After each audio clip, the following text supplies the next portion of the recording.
adesso stai per iniziare. Mi dai 5 secondi di sigla? Sì, mi fai il segno.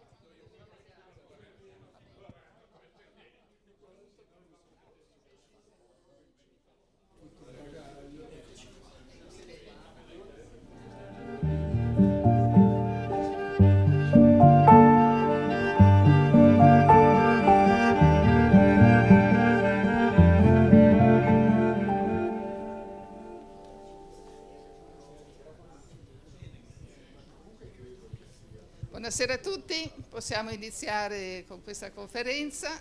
Buonasera a quelli che sono presenti e a coloro che sono collegati. Mi sentite? Come no?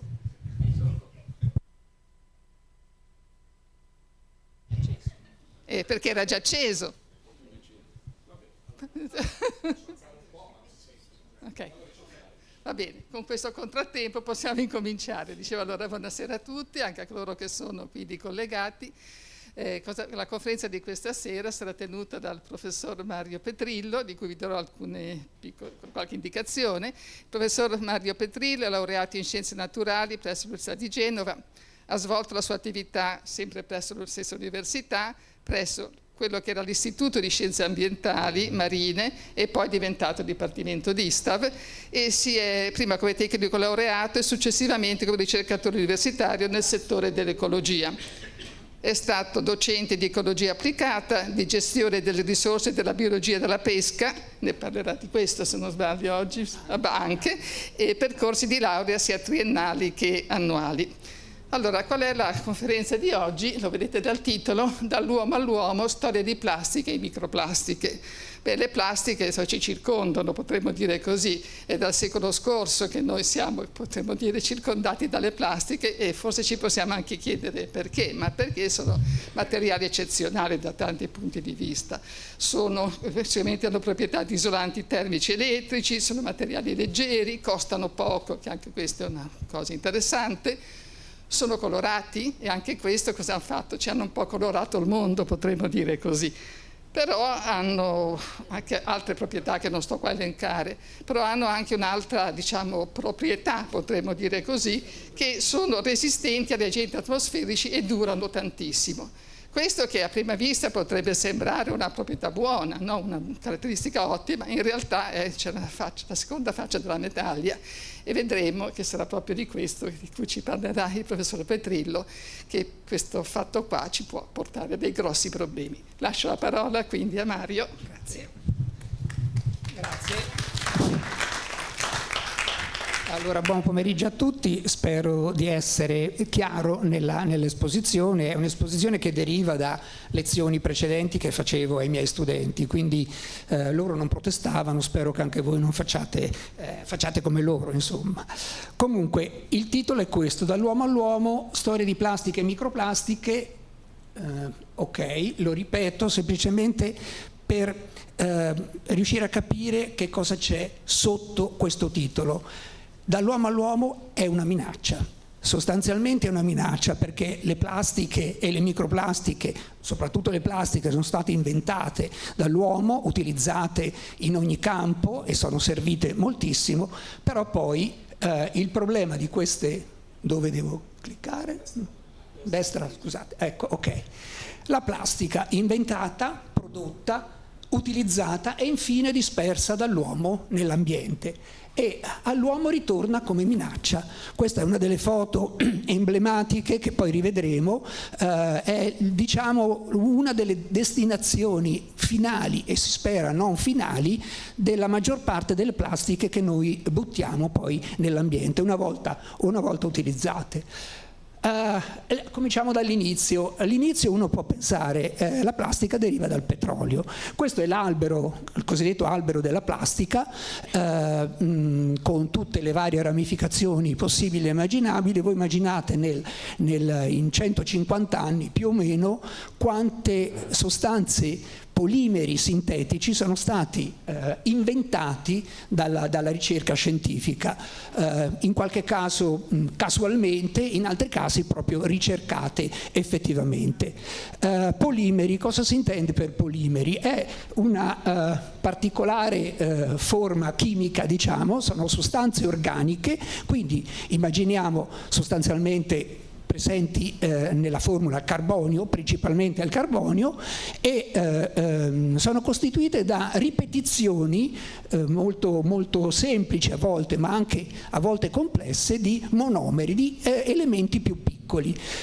Più o meno si basano tutti su questo principio e le catene che ne derivano sono molto spesso lineari oppure anche ramificate in vario modo, e certe ramificazioni in alcune di queste plastiche che poi vedremo sono importanti proprio per dare la possibilità di movimento, di plasticità a queste sostanze.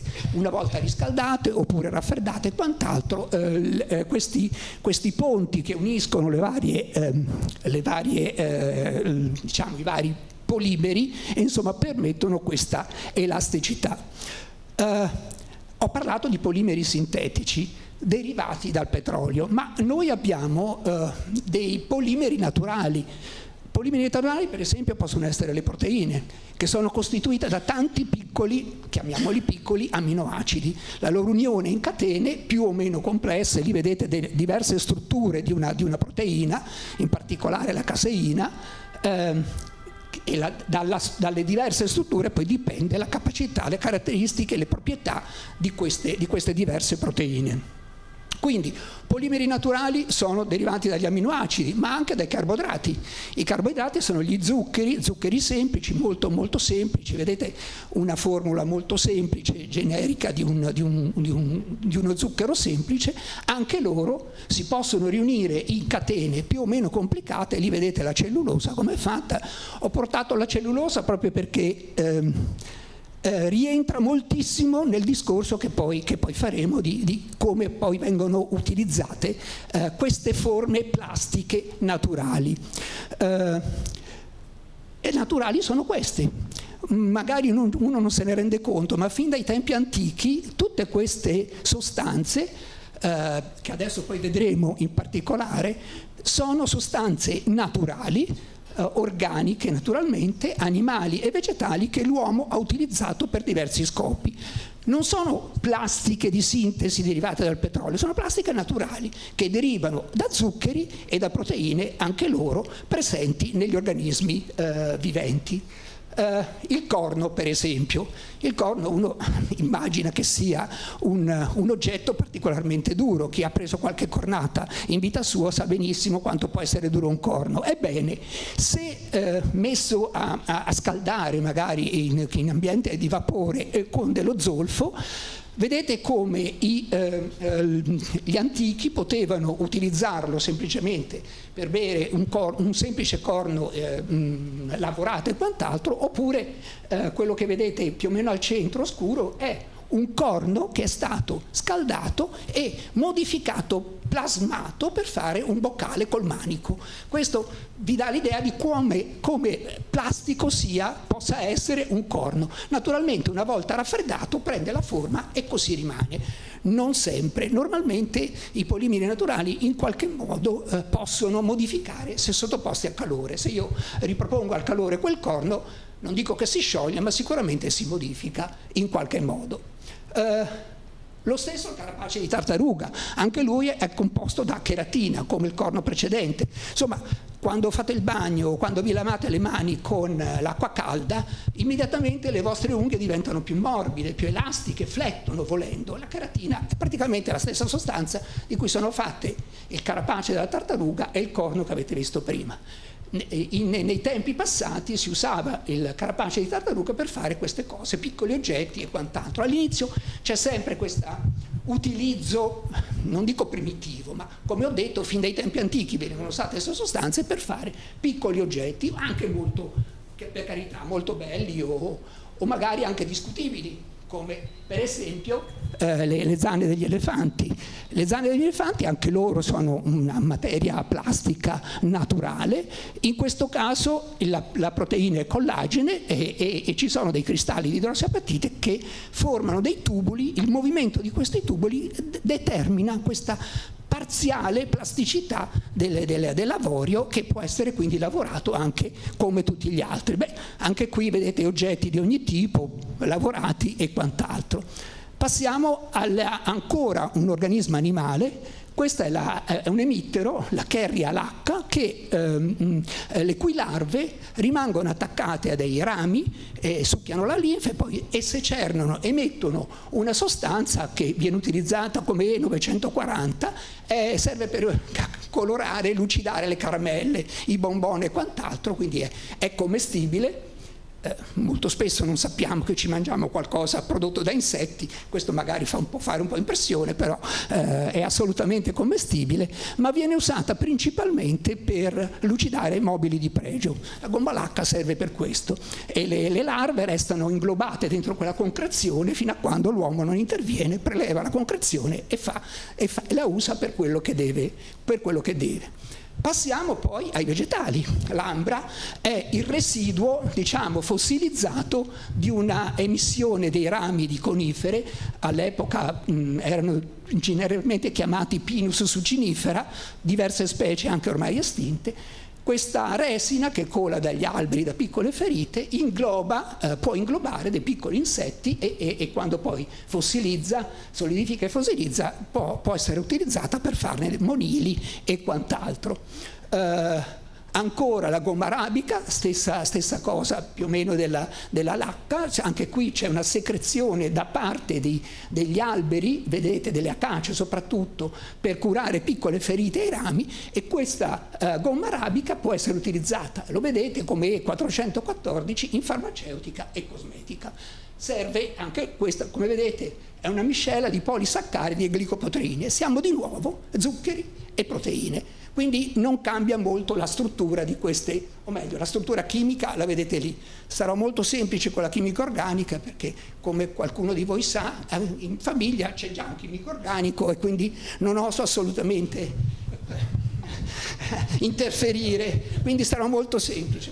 Nostra madre diceva sempre: in famiglia occorre un avvocato e un medico. Le è andata male. Nessuno dei due ha seguito i suoi consigli.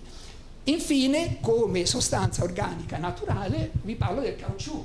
Il caucciù è un idrocarburo polimerico, anche questo prodotto da ferite volutamente provocate dall'uomo sugli alberi di Hevea brasiliensis, e fino a che un certo Firestone non ha capito che poteva vulcanizzare la gomma, questa gomma, renderla quindi plastica e elastica in qualche modo, e ha costruito i primi pneumatici, praticamente non era utilizzata come plastica. E queste capacità elastiche derivano proprio da questi ponti di zolfo, sono legami ponte che uniscono tra di loro le diverse lunghe molecole e lunghe polimeri che possono così scorrere in qualche modo se sottoposti a una tensione, e ritornano, quando la tensione finisce, ritornano alla posizione iniziale. Così funzionano questi polimeri naturali. Ma naturale anche il petrolio, tutto sommato, il petrolio da cui derivano tutte le resine sintetiche che vedremo, è anche il petrolio di origine naturale. Tra le plastiche naturali e quelle sintetiche ci sono le plastiche artificiali. Come sarebbe a dire, ci sono altre plastiche, sicuro, sono sempre derivate da zuccheri, la cellulosa che abbiamo visto prima, e da proteine, la caseina, anche questa vista prima. Però vengono sottoposte queste sostanze a dei particolari trattamenti chimici e poi fisici, e una volta sciolte in queste sostanze chimiche poi vengono diciamo, manipolate per ottenere una pasta filante che può essere trafilata, può essere calandrata, laminata e quant'altro, per ottenere poi delle altre sostanze plastiche, in questo caso resine plastiche artificiali. Vedete che viene utilizzata normalmente, lo vedremo più spesso, la cellulosa trattata con acido nitrico, comunque diventa nitrocellulosa, e poi con l'acido solforico viene in qualche modo questa pasta filante viene indurita, trafilata, diciamo, e forma dei fili che poi possono essere utilizzati per la tessitura o per qualunque altra attività. Il petrolio, quindi. La storia della plastica quindi non inizia con il petrolio.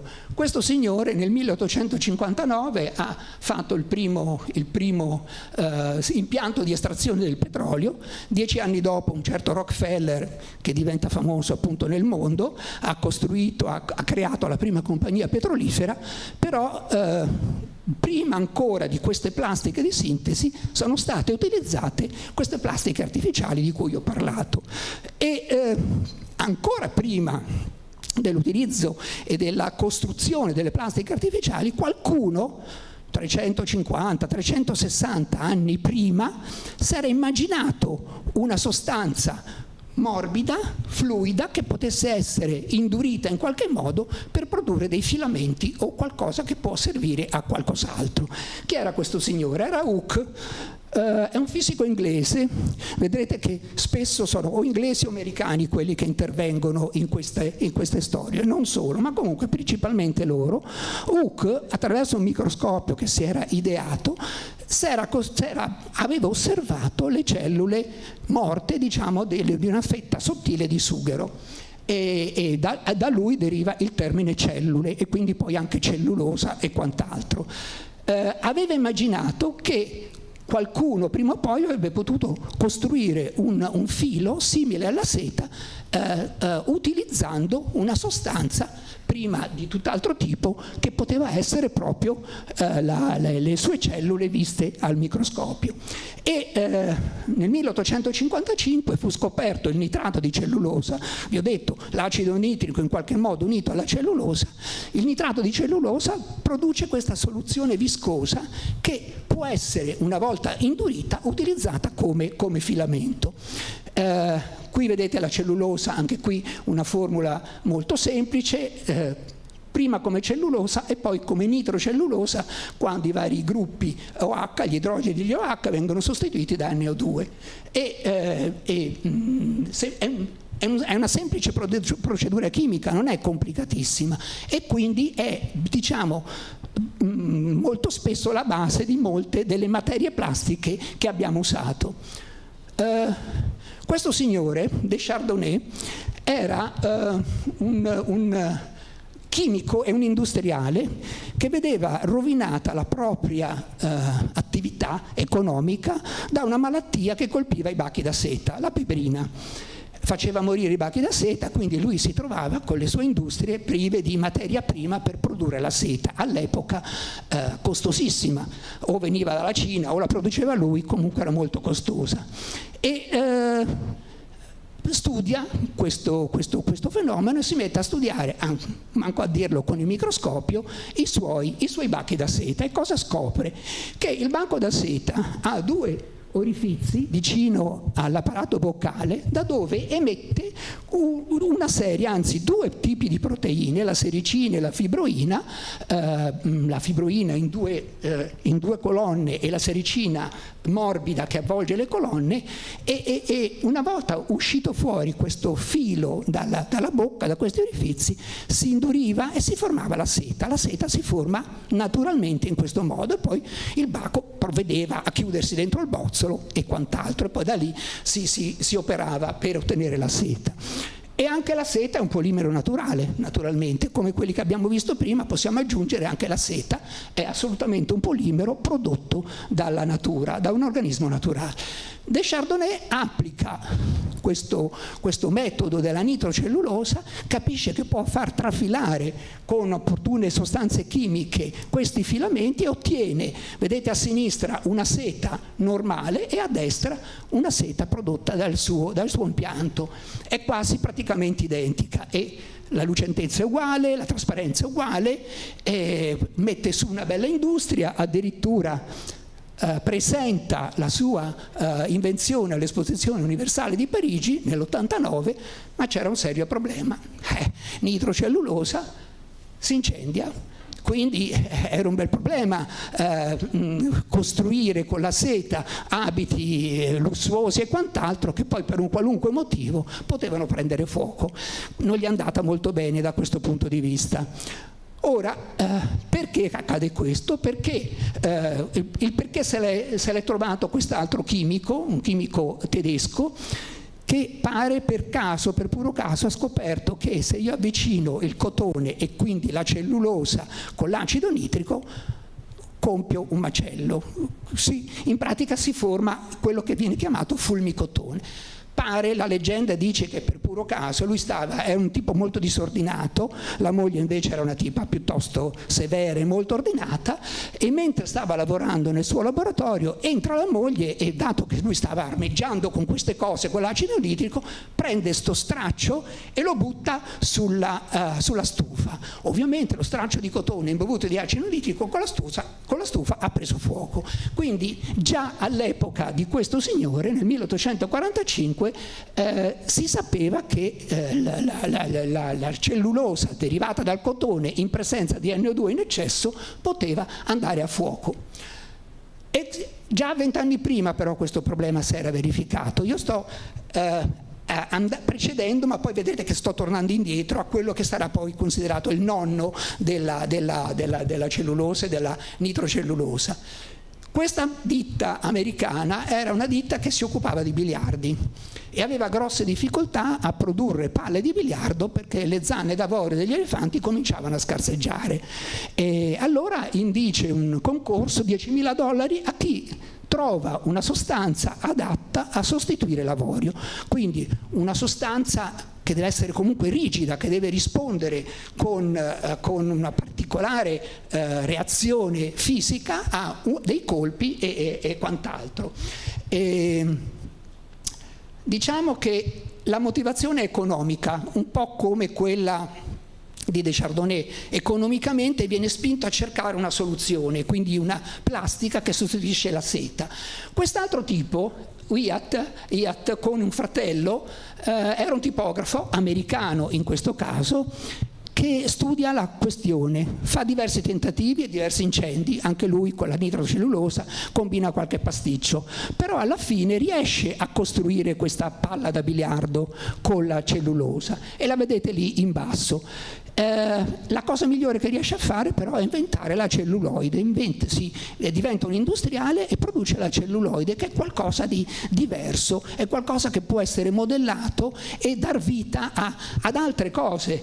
Il nitrato di cellulosa lui riesce con la canfora, unendo la canfora e con l'olio, insomma, di questa pianta asiatica, riesce a stabilizzare in parte questa cellulosa, questa nitrocellulosa, ad evitare che prenda fuoco.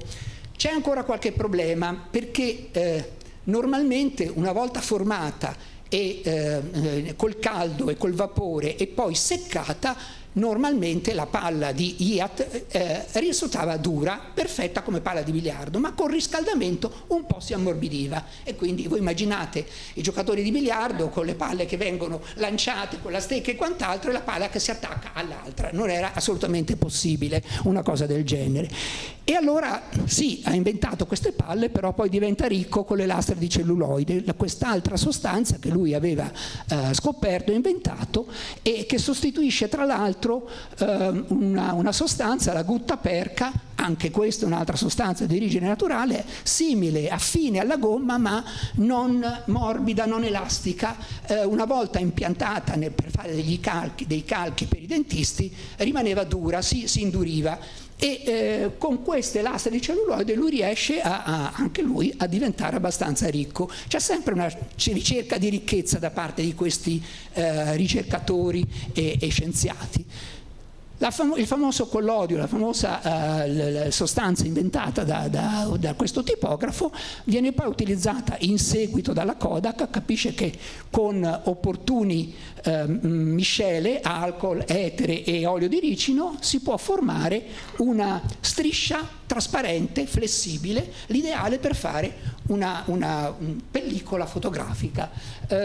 Anche questa è molto infiammabile, sappiamo già che molto spesso i cinema vanno a fuoco e quant'altro, perché per quanto abbastanza sicura è infiammabile anche questa. È diventata più sicura quando viene utilizzata finalmente il triacetato di cellulosa, il PET, quello che poi è il PET alla fine, il poliestere, prima il triacetato e poi il poliestere. Praticamente la struttura, la plastica che viene utilizzata per queste bottiglie può essere utilizzata anche per le pellicole cinematografiche.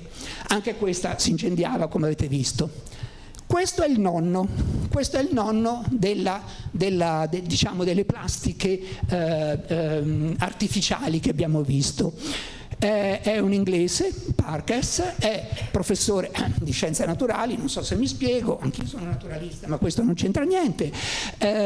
Presenta la sua invenzione che chiama Parkesine, d'altronde era molto orgoglioso della sua invenzione, prima all'esibizione di Londra e poi a Parigi. Questo avviene 22 anni prima di Deschardonnay, della famosa seta artificiale di Deschardonnay, quindi prima di Deschardonnay c'è stato parecchio lavoro per ottenere qualcosa che potesse essere utile.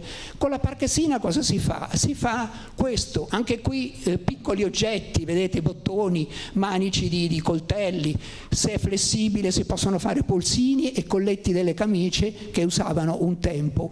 Questa è la Parkesine. Anche questa vedete, è cellulosa, plastica trasparente, ma dura anche e flessibile. E qui ha usato alcol e nafta mescolato alla solita canfora e il solito olio di ricino. Insomma, si usavano le cose più strane per ottenere questa... per evitare, diciamo, l'incendio, l'esplosione e quant'altro, e per ottenere una pasta malleabile, deformabile, plastica, che poi indurisse e rimanesse ferma nella sua forma.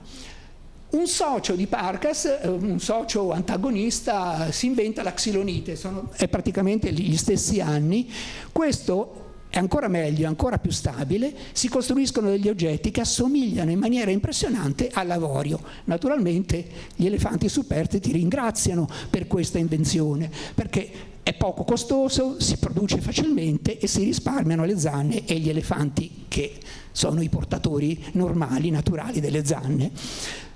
I primi derivati del petrolio, arriviamo finalmente al petrolio. Si vuole usare la formaldeide, quindi per ottenere prodotti plastici tecnologicamente superiori. Il primo è questo, che utilizza la caseina, quell'altra proteina di cui abbiamo parlato, non più cellulosa ma una caseina, una proteina, che unita alla formaldeide forma il Galalit. Anche questo tutto sommato molto limitato come utilizzo, piccoli oggetti, cose molto piccole di uso comune, ma niente a che fare con la plastica sintetica con cui abbiamo a che fare a tutt'oggi.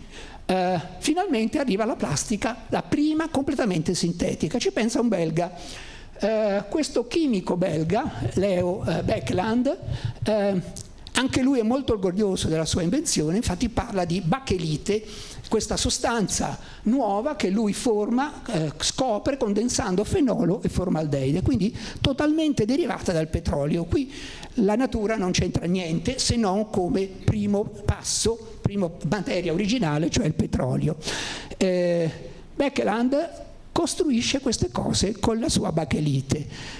Tutti noi probabilmente abbiamo avuto all'inizio della nostra vita in casa un telefono nero scuro fatto di bakelite. È proprio quello, quella sostanza che si è inventato questo chimico, che ha una particolarità, un vantaggio rispetto a tutte quelle viste prima. Col calore, il calore non gli fa niente. Una volta che si è indurito e formato, vedete, c'è una lampada si potrebbe fondere col calore della lampadina, invece rimane assolutamente stabile. Lo stesso le radio, dentro ci sono le valvole che scaldano e le radio rimangono perfette. Quindi finalmente la bacchelite è una sostanza derivata dal petrolio che indurisce dopo la sua formazione, dopo il suo stampaggio e rimane inalterata. Ci fanno anche dei dischi per fonografi e quant'altro.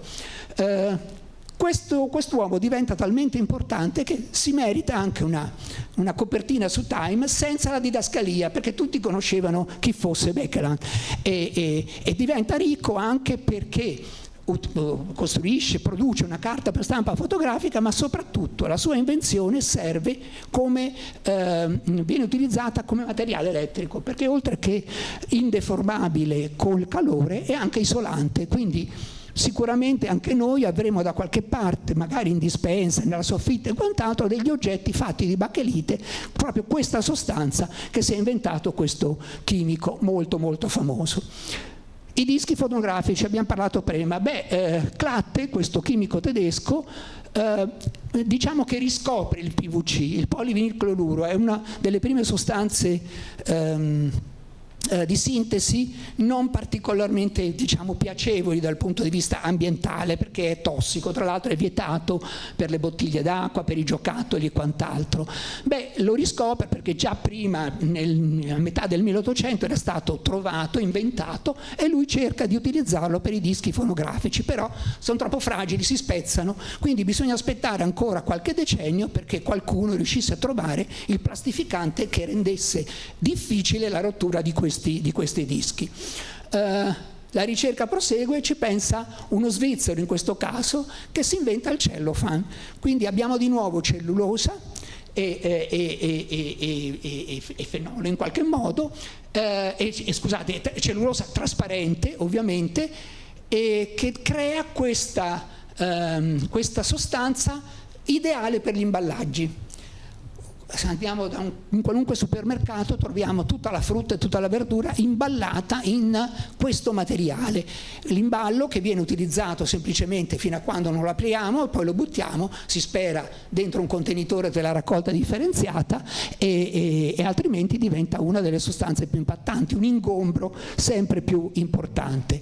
Qualcuno da anni cerca di rimediare a questo. Questo è un tentativo di una ditta che costruisce queste strutture fatte apposta per trasportare delle lavatrici, per esempio. È in affitto, è di polipropilene che verrà inventato un po' più tardi, ma comunque una volta utilizzata per il trasporto viene recuperata dalla ditta e riaffittata a un altro venditore di lavatrici. Questo evita un poco di scarica eccessiva. Il petrolio prende il sopravvento per opera della guerra. In pratica, durante il periodo bellico, tutte le risorse naturali vengono quasi esaurite. Allora c'è bisogno di qualcosa di nuovo, di diverso, per produrre materiale proprio per la guerra stessa. Quindi ricerca di nuovi materiali sintetici. Ad esempio la DuPont, che è l'industria americana regina nel campo delle ricerche sulla plastica, si inventa il neoprene. Il neoprene è una struttura plastica che sostituisce il caucciù. Ce n'era sempre meno e allora riescono a ottenere una sostanza derivata dal petrolio che può sostituire egregiamente il caucciù stesso. Vado avanti perché la DuPont è come ho detto all'avanguardia, e c'è quest'altro signore nel 1938, siamo appunto tra le due guerre, che scopre il Teflon. Allora il Teflon non è soltanto la pellicola antiaderente delle padelle per fare le frittate e quant'altro, quante ne cadono in giro quando uno prova a fare una frittata, ma è anche una sostanza, nel senso, come diceva prima la professoressa, la plastica non è da vedere soltanto come qualcosa di negativo. Ovviamente con la plastica e con il Teflon, per esempio, si fanno dei materiali assolutamente utili. Vedete per esempio un'arteria aorta completamente sostituita con una struttura di Teflon, le protesi spesso vengono rivestite di una striscia, di una sostanza di Teflon proprio per evitare l'usura e quant'altro. Quindi tutte le sostanze che abbiamo visto prima possono essere utilizzate con grande beneficio o, a seconda di quello che fanno poi per essere demolite e distrutte, con grande minor beneficio, diciamo così.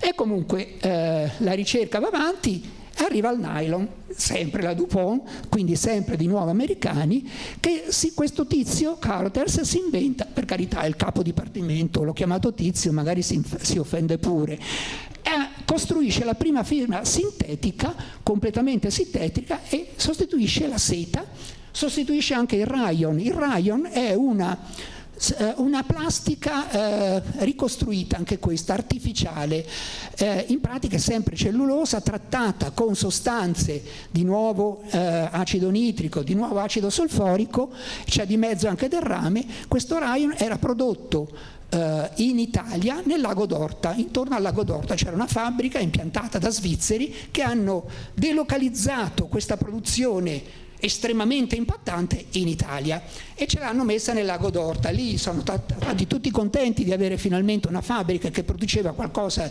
di notevole, e però si sono ritrovati col lago distrutto, e soltanto in tempi relativamente recenti questo lago è stato sottoposto a una gigantesca opera di risanamento che è famosa nel mondo, è probabilmente la più grossa e anche l'unica opera di risanamento di un lago. Comunque andiamo pure avanti. Perché è importante il nylon? Perché durante la seconda guerra mondiale i paracadute erano fatti di seta, ma la seta, già abbiamo visto le difficoltà di Chardonnay, è costosa, è difficile da produrre in grande quantità.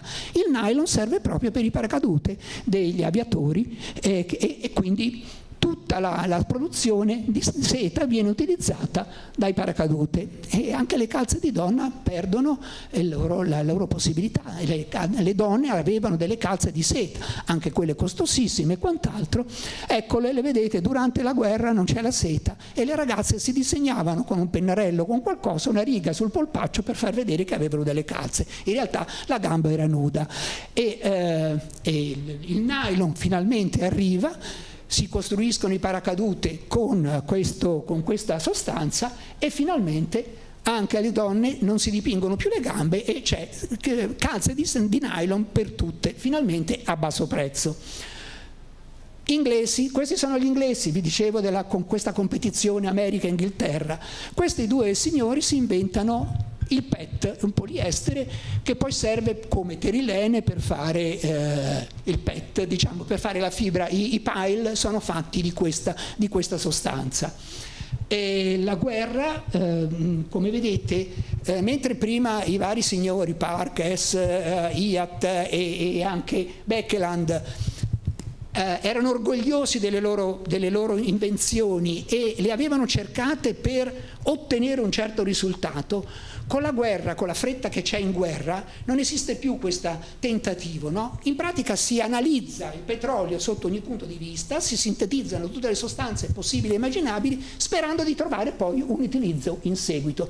Quindi nessuno più dà il nome proprio al prodotto finale. E in un secondo momento ci si preoccupa. Arriviamo all'Italia, Ziegler, bene, uno svizzero, e Giulio Natta vincono il premio Nobel per queste due sostanze, il polietilene Ziegler e il polipropilene, il Moplen, Natta. Il Moplen è famosissimo perché negli anni 60 ha segnato proprio lo sviluppo economico dell'Italia dopo la guerra, e pubblicizzato da Gino Bramieri in tutte le salse possibili e immaginabili, e invece per quanto riguarda il polietilene è l'unico che ancora viene considerato innocuo per il contatto con alimenti e quant'altro. Torna in auge nuovamente la formaldeide sempre negli anni 60. Anche in questo caso forse avremmo avuto da giovani, da ragazzi, qualche cosa, qualche laminato, qualche sedia, qualche tavolo rivestito di queste lamine di formica. Anche questo è di nuovo formaldeide con melammina, e la condensazione di queste due sostanze dà luogo a questa materia che è facilmente lavorabile, colorabile, sempre liscia, sempre bella, insomma è una cosa ovviamente che crea ricchezza almeno visiva. E alla fine ecco che la plastica diventa un problema.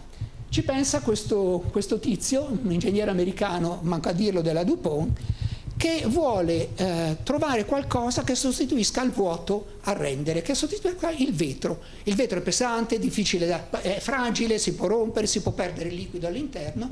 Cosa decide di usare? Decide di usare il PET, quello che prima era stato inventato per fare le fibre di pile, per esempio. Lui lo utilizza per fare le bottiglie. L'acqua gassata può restare solo in questa sostanza perché non si deforma, mentre invece il Moplen, quello di Gino Bramieri, una volta con la gas dentro, si deforma e non è possibile utilizzarlo. E malgrado la guerra del Kippur, dove il prezzo del petrolio sale moltissimo, il PET per le bottiglie viene utilizzato all'inverosimile, e quindi grandissima produzione di quello che è il vuoto a perdere. È l'inizio della fine del rapporto buono, diciamo, dell'uomo con la plastica. Questo PET viene utilizzato una volta sola e poi buttato. Poi adesso vedremo dove va a finire. Termino solo con i tecnopolimeri, che sono particolari resine termoindurenti che sostituiscono delle strutture che vanno sollecitate fortemente sia dal punto di vista meccanico che termico, motori delle macchine e quant'altro, trasmissioni e quant'altro. Questi sono gli ultimi, diciamo, ritrovati della plastica sintetica.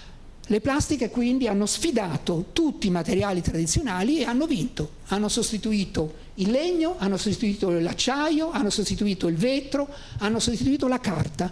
Quindi tutte le sostanze naturali, relativamente naturali, che prima l'uomo utilizzava, vengono sostituite dalla plastica nelle varie forme. Qual è il positivo e qual è il negativo? Il positivo l'abbiamo appena detto prima, insomma, ovviamente a seconda dell'uso che ne viene fatto, i benefici sociali, soprattutto medici e quant'altro, sono importantissimi. Quindi un saggio futuro utilizzo consente grossi progressi tecnologici. Il problema è che da 2 milioni di tonnellate nel 1950 si presume 34 miliardi di tonnellate nel 2050. Cosa ne facciamo di tutti questi miliardi di tonnellate? Ovviamente, se sono monouso, finiscono nelle discariche. Quindi prima si è detto, no, di questo materiale quasi eterno, una caratteristica che viene cercata dai costruttori, dagli inventori, che questo materiale duri all'infinito. No, il materiale è quasi eterno. Il problema è proprio questo, quel quasi. Fosse eterno, una bottiglia mi rimane come tale per sempre. In realtà non è così. Adesso vedremo cosa succede. Questo è il primo problema che appare da molto tempo ormai, cioè ci sono in alcune nazioni dei fiumi o dei centri abitati o quant'altro che sono letteralmente invasi dalla plastica, e tutto questo poi finisce attraverso i fiumi nel mare. È un ritorno alle origini praticamente. Il petrolio l'abbiamo tirato fuori dal sottosuolo. Il petrolio sapete come si è formato: organismi del plancton, fito e zooplancton sottoposti a sedimentazione insieme a fanghi e quant'altro, sono finiti sul fondo e sotto l'azione della pressione e della temperature particolari hanno formato i giacimenti petroliferi. Ebbene, il petrolio lo tiriamo fuori, lo trasformiamo in plastica e la plastica torna in mare. È un ritorno al mare della plastica, e questi sono gli effetti che sono visibili dallo spazio. I satelliti fotografano queste isole di plastica che vedete si formano nei gyre, nei vortici oceanici. Nel Pacifico c'è il più grosso. Sono vere e proprie isole di plastica dove la plastica è evidente in superficie e sono i grossi pezzi di plastica, le bottiglie ancora intere, le cassette e quant'altro. Sotto, come una sorta di iceberg, ci sono tutti i frammenti di plastica appesantiti dai film batterici e dal lavoro delle acque degli oceani, che piano piano scendono verso il fondo. Oggetti di plastica sono stati trovati anche nella fossa delle Marianne a 11.000 metri di profondità, quindi voglio dire, possono arrivare fino in fondo. Esistono anche delle isole vere. Questa è l'isola di Henderson, è un atollo corallino che vedete dista più di 5.500 km dalle coste più vicine, eppure è pieno di plastica. Non fa altro che depurare involontariamente la plastica di un gyre, di un vortice di plastica, e le sue spiagge sono completamente rivestite di oggetti di plastica. Questo è quello che accade. Ecco, qui vi faccio vedere ancora alcune immagini. Vedete in alto a destra, nel circoletto, la dimensione delle Hawaii. Accanto, vista dal satellite, la dimensione di questa isola di plastica che gira e trasporta intorno al gyre, diciamo, tutte le plastiche che poi vedete lì nelle fotografie. L'insidia è proprio questa, il carattere quasi eterno, o meglio eterno, che in realtà è quasi, richiesto dagli inventori per il materiale sintetico. Cosa accade di questo materiale? Viene sottoposto a ossidazione, a fotoossidazione, fotodegradazione da parte della luce, viene frammentato dalle attività batteriche e dagli organismi e si forma queste microplastiche anche per i continui urti. Immaginate in una spiaggia il moto ondoso che continua con i frangenti contro le scogli e quant'altro a frantumare questa plastica in miliardi di piccoli pezzi, sempre più piccoli, su cui poi agiscono i microrganismi che utilizzano questi frammenti come zattere per spostarsi negli oceani e per distribuire sostanze potenzialmente nocive, potenzialmente tossiche in tutti gli oceani, in tutte le coste. Microplastica è una accozzaglia, diciamo così, miscela eterogenea di frammenti, fibre, granuli, pellet, scaglie, fino a 5 mm. 5 mm, quindi tutto sommato mezzo centimetro, sono abbastanza grosse, sono visibili. Quelle più piccole possono finire, vedete lì in un laboratorio, un organismo del plancton che ha ingerito, gli è stato fatto ingerire della microplastica fluorescente, e si vede che questa microplastica può entrare nell'apparato digerente di questi organismi. Ubiquità può essere presente, è presente nel continente antartico.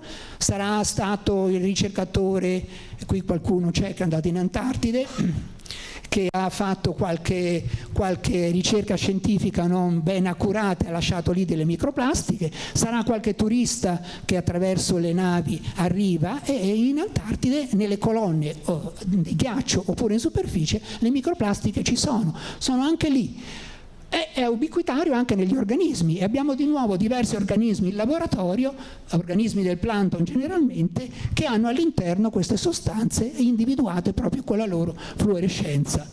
Plastiche di minori dimensioni come le nanoplastiche si trovano anche nei collemboli. I collemboli sono piccoli organismi che vivono nel terreno, sopra il terreno o dentro il terreno, e che a quanto pare si nutrono di nanoplastiche. Le nanoplastiche sono addirittura molto più piccole del millimetro, si arriva fino al millesimo di millimetro, quindi immaginate quanto piccole possono essere queste strutture. I danni evidenti sono per le macroplastiche. Qui vedete degli organismi che hanno avuto sfortunatamente un incontro con delle macroplastiche, si sono impigliati nella macroplastiche.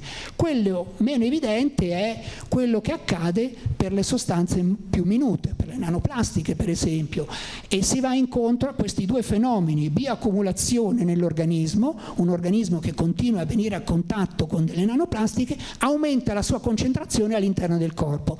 Se disgraziatamente questo organismo è uno dei tanti anelli della catena trofica, l'anello terminale è quello che ha biomagnificato e si è quindi accumulato all'interno tutto quello prelevato dall'ambiente in precedenza, dagli organismi di cui alla fine si è nutrito. Quindi pericolosa biomagnificazione. La ricerca scientifica sta cercando di capire chi è che si nutre volontariamente di queste plastiche. Quando c'è uno sversamento di petrolio vengono seminati dei batteri apposta che si nutrono di queste plastiche, nanoplastiche o microplastiche, si nutrono effettivamente, volontariamente. Ci sono le larve di lepidotteri, le tarme, la Galleria mellonella è una larva che si nutre della cera dei favi delle api. È un problema per gli apicoltori. Un'apicoltrice italiana si è resa conto, mettendo qualche larva dentro un sacchetto di polietilene, che si era bucato e queste larve si mangiavano il polietilene. Quindi anche organismi superiori, non solo i batteri, si nutrono di plastica.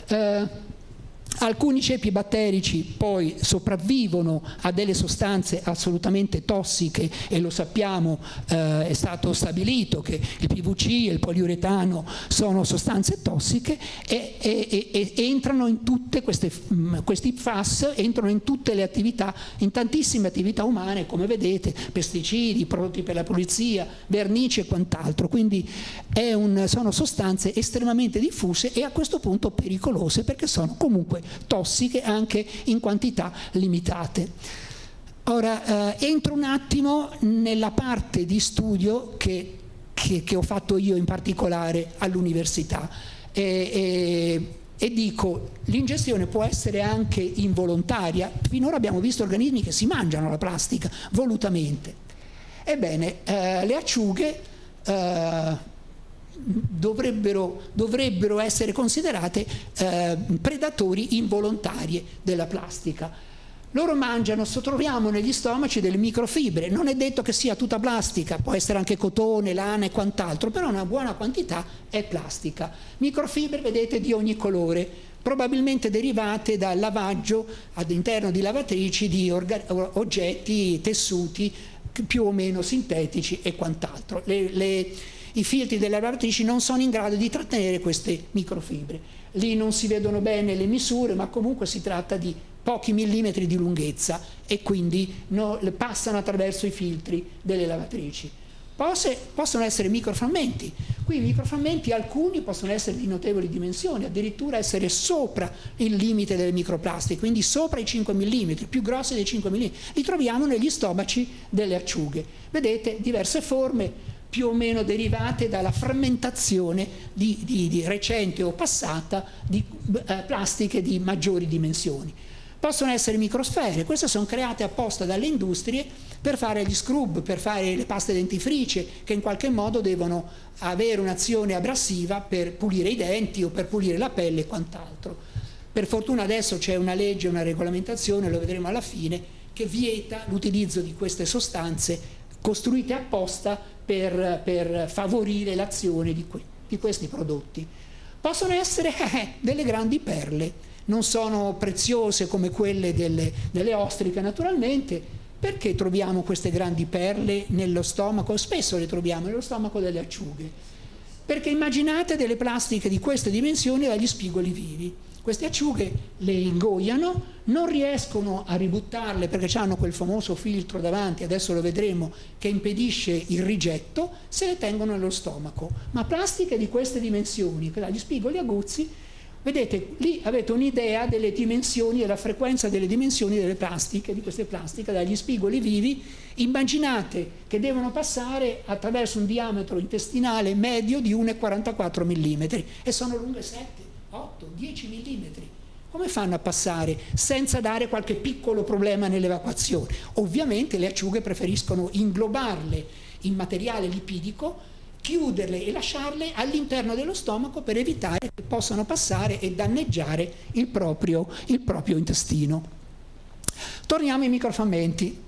Questi sono i microframmenti che troviamo abitualmente negli stomaci delle acciughe. Sono soprattutto trasparenti. Perché sono trasparenti? Pochi colorati. La plastica, prima si è detto, è bella perché è colorata. Le acciughe se li mangiano trasparenti, se le ingoiano trasparenti. Perché? L'acciuga ha due metodi di alimentazione. Quando sono piccoli soprattutto usano l'altro. Queste quando sono adulte usano la filtrazione indifferente, cioè hanno una sorta di reticolo, di setaccio all'interno della bocca, loro avanzano con la bocca aperta e filtrano, ingoiano tutto quello che capita. L'altro sistema è la predazione selettiva. Hanno una serie di piccoli denti sul margine della bocca, con quelle predano effettivamente. Ma quando filtrano e quando predano? Quando è che scelgono un metodo? Il primo metodo è quando sono in gruppo, vivono in ammassi, in banchi di milioni di organismi e nuotano tutti in una stessa direzione. Immaginate, posso usare la parola, che casino se uno decide di spostarsi e andare a prendere una qualunque preda, anche normale, un plancton normale, e gli ingorghi che ci possono essere. Quindi avanzano tutte quante uguali con la bocca aperta e filtrano indifferentemente tutto quello che c'è nell'acqua. L'altro sistema invece, quando finalmente vengono in superficie a catturare il plancton, adesso vedremo perché lo fanno in superficie, e allora predano effettivamente, lo vedono, sono isolate, sono disperse in superficie e cercano il plancton e incidentalmente trovano anche delle microplastiche. Sì. Scusi, me ne scordo sempre. Allora, me lo dovevo legare con un laccetto di plastica. Un secondo fattore non è ecologico e etologico, è fisico. Nell'acqua la trasmissione della luce è particolare, scompaiono subito alcune onde luminose, alcuni colori, il rosso, il giallo e quant'altro, restano solo il blu e il verde. A grandi profondità c'è il buio totale. Quando l'acciuga, lo vedete lì a destra, sta durante il giorno sul fondo, si trova al buio, quindi non è in grado di vedere microplastiche o fibre di qualunque colore esse siano, perché il colore non si vede. Incidentalmente stanno in grandi gruppi sul fondo e quindi filtrano e mangiano tutto quello che c'è indifferentemente. Quando poi risalgono, perché il plancton risale di notte e loro cercano il plancton, risalgono anche loro e in superficie è buio ma c'è la luna. A volte c'è la luna, molto spesso c'è la luna e le uniche particelle, a parte il plancton effettivo, i copepodi ad esempio che loro mangiano, le uniche particelle che riflettono debolmente la luce della luna sono quelle trasparenti e quindi sono attirate dalle plastiche trasparenti. Una plastica di 5 mm di diametro rispetto a un copepode che può essere anche molto più piccolo è ovviamente un'attrazione irresistibile per le acciughe. Un altro fattore è quello chimico. Le sostanze chimiche, le microplastiche che troviamo in superficie sono soprattutto polietilene e polipropilene, che sono a bassa densità, quindi galleggiano a lungo in superficie, si arricchiscono di una patina batterica che è molto succulenta per le acciughe stesse, che vanno a cercarsi proprio quelle più grasse, diciamo così, e rimangono a lungo in superficie, non affondano rapidamente, cosa che invece avviene per i PVC. Il PVC è più tossico, però è più pesante e scende verso il fondo e sul fondo incidentalmente può essere mangiato, ma noi lo troviamo molto molto raramente. Ma le acciughe non devono nutrirsi di zooplancton, allora perché accidenti vanno a nutrirsi di microplastiche? Vedete come un'acciuga vede la microplastica bella succosa, trasparente, iridescente e decide di mangiarla, e l'altra che gli dice: ma che fai? Non è il cibo per noi. È un inganno trofico. Qui vedete in rapida successione organismi del plancton di diversa forma e i loro avatar plastici, cioè sono tutte sostanze che assomigliano moltissimo nella forma e nel colore alle prede predate attivamente dalle acciughe, quindi sono ingannate. Immaginate questa frenesia di alimentazione in superficie di notte, si devono spicciare perché il plancton, come arriva di nuovo il sole, torna in profondità dove non può essere più visto, e allora si spicciano a mangiare tutto quello che sembra plancton. Conseguenze. Teniamo conto del fatto che la pesca dell'acciuga può raggiungere livelli insostenibili. Teniamo conto del fatto che le variazioni climatiche hanno prodotto grossi problemi in superficie del mare, di salinità, di torbidità, di popolamento plantonico. Quindi sicuramente la riduzione degli stock alieutici, degli stock delle acciughe, può essere legato a questo, ma in parte può essere legato anche all'inganno alimentare. Quando un'acciuga si riempie con lo stomaco di diverse microplastiche, ne troviamo anche parecchie, è sazia, non mangia, non cresce e quindi rimane piccolina. Ecco che quindi la risorsa alieutica si riduce in quantità, in peso, in dimensione dell'animale. Questo è quello che abbiamo notato, vedete, in 17 anni sono le medie delle dimensioni, lunghezza e peso delle nostre acciughe, le acciughe liguri. In questi anni si sono ridotte di 2 centimetri e di 6 grammi. Qualche pescatore non riesce più neanche a trovare le acciughe da salare, sono troppo piccole, diventano secche quando sono messe sotto sale, quando le tiri fuori si spezzano e non servono più. Questo è uno dei problemi possibili che possono dare le microplastiche alle acciughe. Non è solo la riduzione delle dimensioni e quindi l'insufficienza della risorsa alieutica come problema per l'uomo, ma anche un danno alla salute. E noi ovviamente molto involontariamente ci mangiamo le microplastiche. Hai visto mai delle acciughe stesse? Noi non mangiamo lo stomaco, normalmente lo tiriamo via, però qualche cosa dallo stomaco magari è passato nell'organismo acciuga, in quello che noi mangiamo. E quindi ecco che pesticidi, metalli pesanti e quant'altro possono passare nella carne, dalla superficie dei microfermenti alla carne. Qui vedete l'importanza della patina batterica. Quello che vedete a destra indicato dalla freccia è uno dei tanti microframmenti trovati. È un frammento di plastica, polietilene, rivestito di patina batterica. È già tutto bello consumato dai batteri e quant'altro ed è uno dei frammenti che le acciughe preferiscono mangiare. Quindi il biofilm batterico è qualcosa, è diciamo il condimento per le acciughe, il condimento favorevole diciamo per le acciughe per creare un buon pasto. E peccato che è il primo anello della rete trofica che poi finisce con l'uomo, incidentalmente non solo con i tonni e quant'altro, ma direttamente poi anche con l'uomo.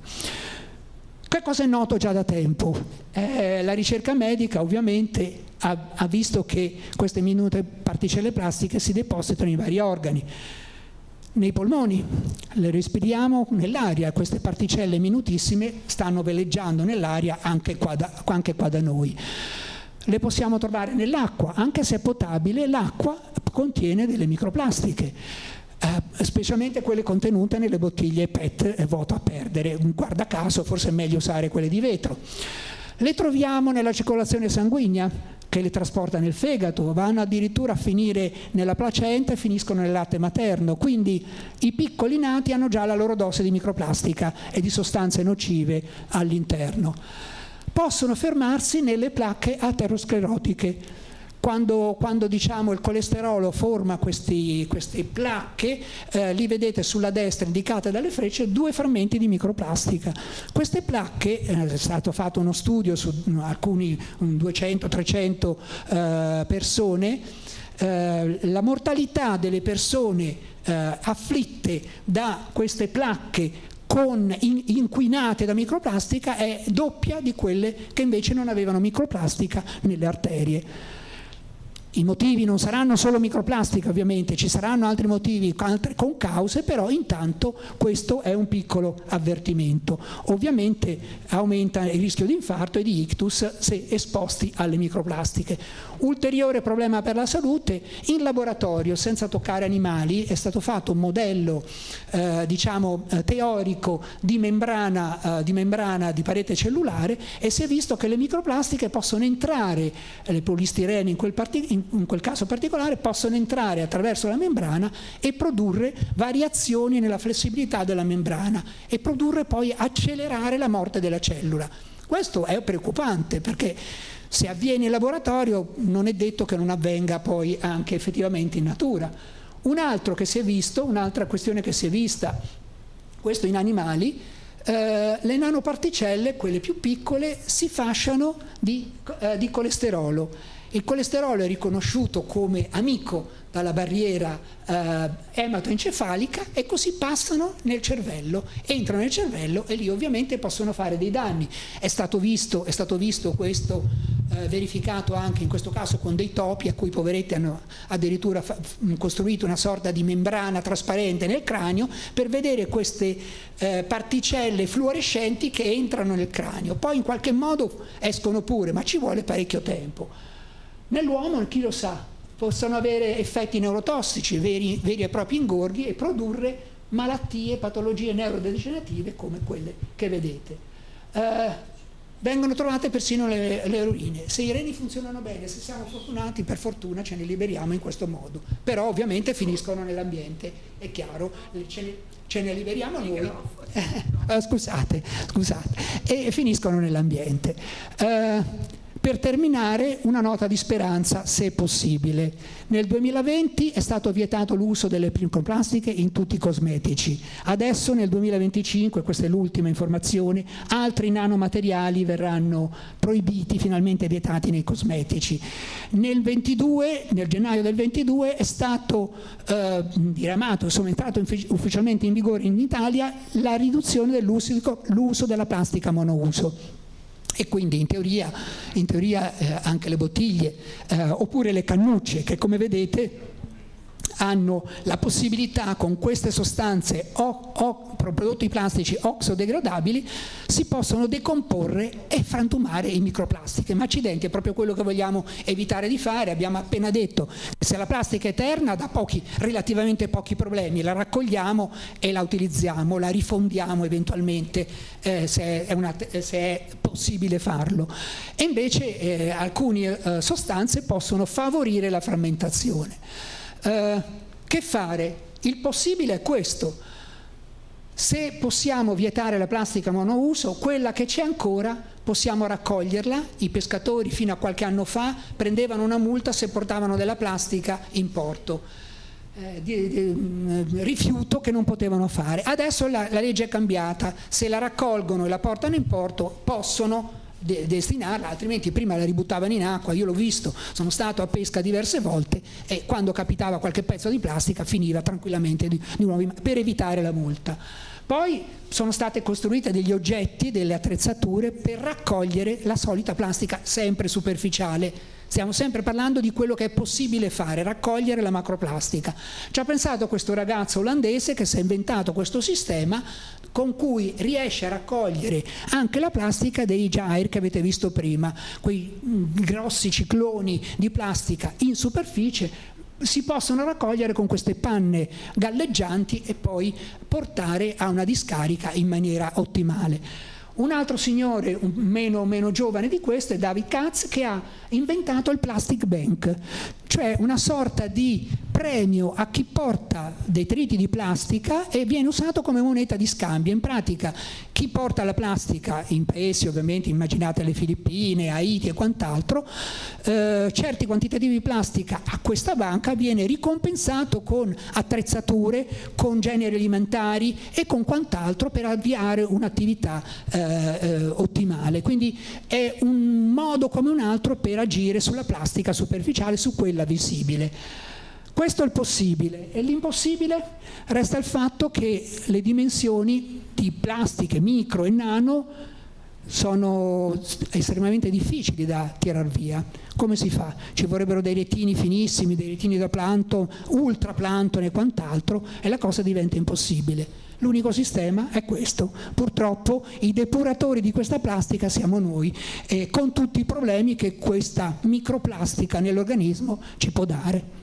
Finito.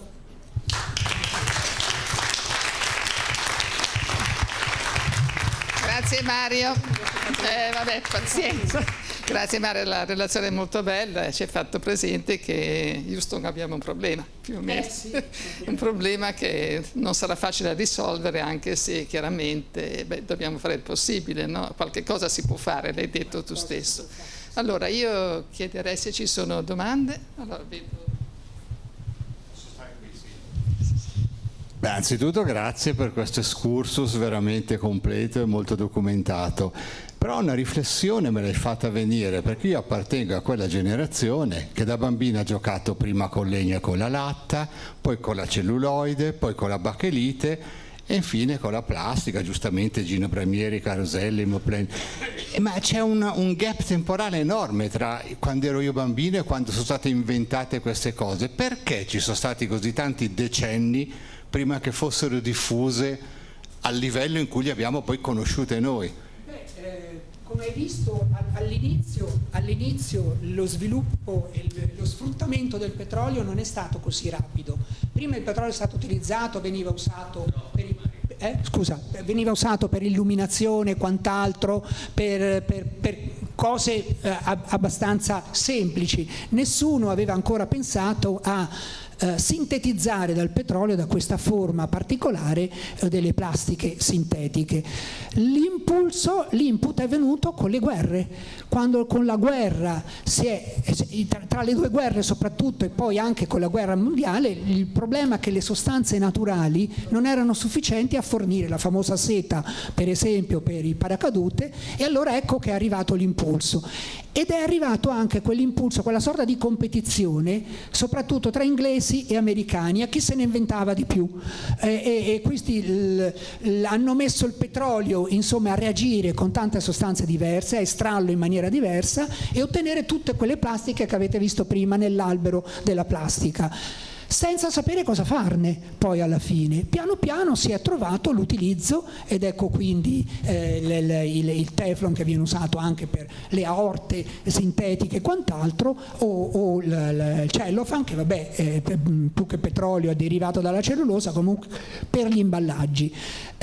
Il problema forse è stato quello: all'inizio la storia chimica dello sfruttamento di queste sostanze è andata un po' a rilento. C'era qualcheduno pazzoide che si è inventato: ma sì, vediamo un po' se riesco a fare una seta che funziona in questo modo, e si incendiava. Ah no, guarda, facciamo delle palle di biliardo, e si incendiavano pure o diventavano morbide. Cioè all'inizio era un po' dilettantesca quasi la cosa. Oppure per caso quella ricercatrice italiana ha trovato le tarme che si mangiano il polietilene, per caso quel tedesco ha visto infuocarsi il cotone insieme all'acido nitrico. Molto spesso queste ricerche, queste scoperte avvengono per caso e non per ottenere qualcosa. Alla fine poi la grande industria, la DuPont in particolare, ha deciso di sfruttare al massimo, ed ecco quindi l'esplosione delle plastiche.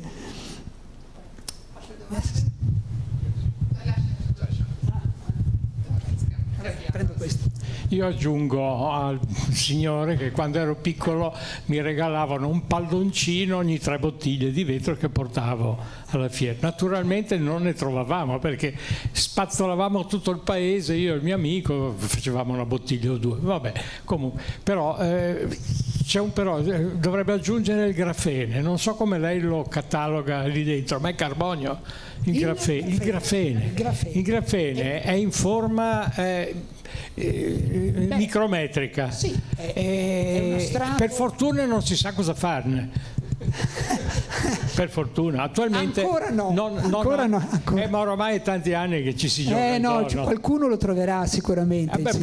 Comunque attualmente il grafene entra sicuramente nel ciclo. Certo, senz'altro. Comunque questa struttura sottilissima, diciamo. Sì, ma attualmente viene prodotto in piccoli filamenti micrometrici. Sì, e basta. sì. E quindi non sanno veramente. È solo carbonio. Solo carbonio, certo. È solo carbonio. Brucia, si ossida. No, per ora no.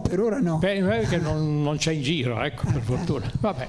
Comunque da bambino anch'io trovavo poche bottiglie ma perché c'era il vuoto a rendere. Io andavo dal lattaio, portavo la mia bottiglia vuota e lui mi dava la bottiglia piena e non mi faceva pagare una caparra. No. Era quello il vantaggio di avere la bottiglia di vetro, che poi pesava, va bene, quante me ne sono cadute mentre facevo le scale di casa, quindi non è quello il... Altre domande? Sì. Grazie di interessantissima studio, soprattutto quello sull'acciuga, che è bellissimo. Se ho capito bene, l'unica speranza sono i batteri, e volevo sapere quanti sforzi deliberati ci sono per isolare microrganismi o loro mutanti. So che alcuni degradano polimeri che si pensava fosse impossibile degradare, ma mi sembra che questa dovrebbe essere una priorità, oppure no? Beh, questa sicuramente è una priorità. D'altronde molti batteri sono stati ingegnerizzati, sono stati costruiti sulla base dei batteri che si trovano sui fondali marini in corrispondenza delle rotte preferite delle petroliere. Quando hanno delle perdite, guarda caso, sul fondale si forma una comunità batterica capace di manipolare, diciamo, di assorbire, digerire il petrolio che cade sul fondale. Quindi appunto degradano il petrolio, ma non i polimeri. No, degradano il petrolio e ovviamente in questo modo evitano che per qualche motivo questo petrolio si trasformi in sostanze non naturali o sostanze tossiche, quello che fa l'uomo ovviamente. Per carità, io sto parlando di sostanze tossiche, ma è sbagliato, creato sostanze di sintesi che poi possono essere, come ho detto, positive o negative a seconda dell'uso che poi l'uomo ne fa o del non uso che ne fa, ovviamente. Senz'altro la costruzione, chiamiamola proprio costruzione, tra virgolette, di batteri nuovi in grado di demolire la plastica, ma soprattutto la microplastica, è uno dei motivi, diciamo, ottimistici, senz'altro si fa, ma sempre per motivi economici.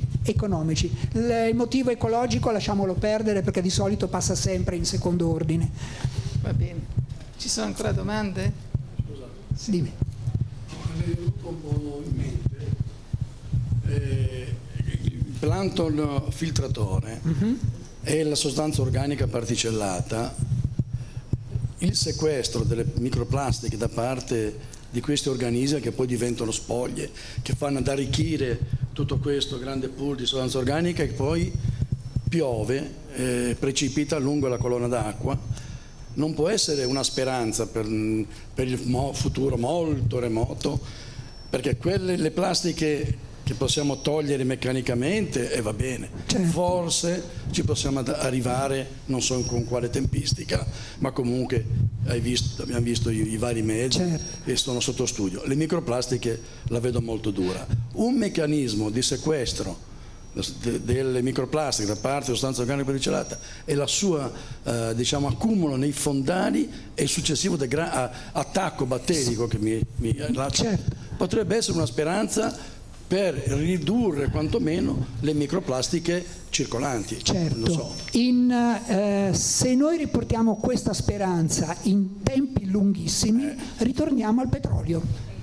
Se queste microplastiche si depositano con sedimento e quant'altro in grandi potenze, diciamo, di spessore, sì, e subiscono lo stesso trattamento dei centinaia di milioni di anni fa, ecco che torniamo probabilmente al petrolio. Le microplastiche... ma noi siamo salvi. Però. No, noi no, sì, no, non siamo, a noi non interessa più. Forse. A noi non interessa più, però questo può essere... Complimenti comunque per la tua...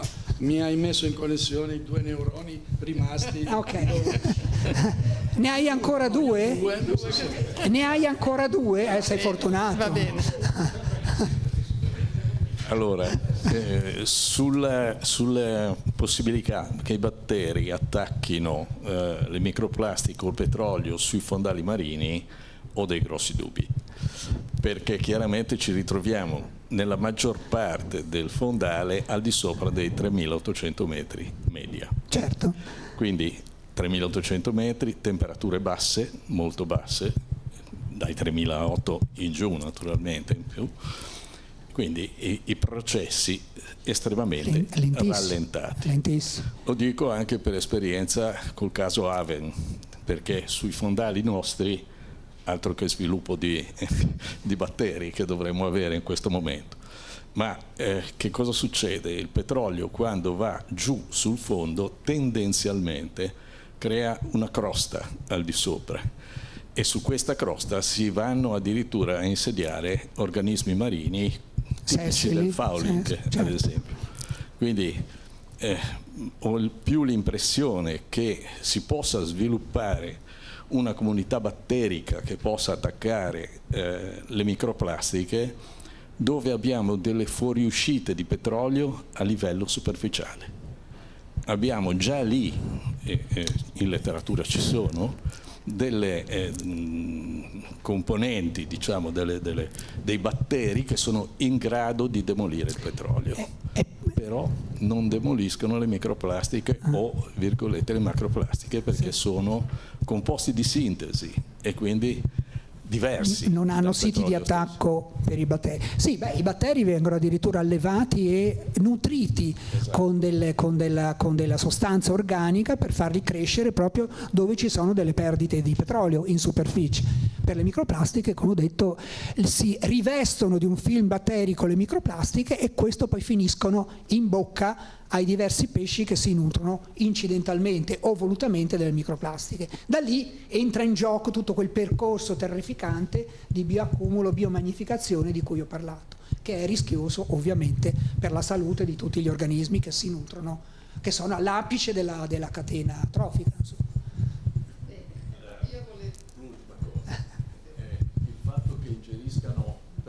Naturalmente quelli che brillano, quelli trasparenti, ci sono dei copepodi che sono esattamente trasparenti e fanno fortissime migrazioni ed è difficile vederli, anche noi li abbiamo scoperti proprio perché abbiamo visto qualcosa brillare all'interno della capsula Petri, altrimenti non li vedevamo, quindi è facile che vadano a caccia di questi e che quindi ci sia una predazione selettiva.